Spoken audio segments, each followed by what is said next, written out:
44,000 கோடி நீங்க ஒதுக்குறீங்க. ஆனா அதெல்லாம் என்ன ஆகுது அப்படின்றது பாஜக தலைவர் கேள்வி எழுப்பியிருக்காரு. இல்லை அது இப்போ ஒரு தேசிய கட்சியோட மாநில தலைவர் அப்படின்னு சொல்றாரு. ஃபர்ஸ்ட் ஆஃப் ஆல் ஒரு இஷ்யூ வருது, ஒரு பதிவு போட போறீங்க அப்படின்னா நீங்க உங்களுடைய கட்சி சார்ந்த நீங்க ஒரு 4 பேரை வச்சுக்கிட்டு இப்படி ஒன்று வந்திருக்கே நம்ம ட்வீட் போடலாமா, அதை அசஸ் பண்ணீங்களா, அது ஏதாச்சும் உண்மைத்தன்மை இருக்கா, சென்சிபிளா இருக்குமா?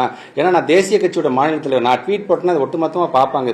அது தப்பா இருந்துச்சுன்னா நாளைக்கு என்னதான் கிண்டல் அடிப்பாங்கன்னாச்சும் புரிஞ்சிருக்கணும். அதை இப்போ இந்த 44,000 கோடி என்னாச்சுன்னு கேட்கறாருல, வெயிட் பண்ணுங்க. 2 to 3 monthsல மானிய கோரிக்கை வரும். மானிய கோரிக்கை அடுக்கடுக்கான என்னன்னு நாங்கள் செஞ்சிருக்கோம் அப்படின்னு நான் சொல்றேன். நான் ஆனால் இன்றைக்கு ஒரு கடந்த கால ஆட்சி 2011 2021 நகராம இருந்த ஒரு பள்ளிக்கல்வித்துறை நின்று போன வண்டியை எல்லாரும் சேர்ந்து துறையை சார்ந்திருக்கின்றவர்களும் சரி, பத்திரிகை ஊடகத்தை சார்ந்திருக்க நீங்கள் தருகின்ற ஊக்கத்தின் சார்பாகவும் இன்னைக்கு அந்த வண்டியை நாங்கள் தள்ளிக்கிட்டு இருக்கிறோம். நாங்கள் அந்த வண்டியை தள்ளாம பின்னாடியே நின்றுட்டு இந்த பழைய படத்துல வர மாதிரி தள்ளு தள்ளு தள்ளு தள்ளு அப்படின்னு சொல்றது எந்த ஒரு பிரயோஜனமும் கிடையாது. அந்த வேலையை அவங்க செஞ்சுட்டாங்க. வெறும் வார்த்தையில விளையாடக்கூடாது.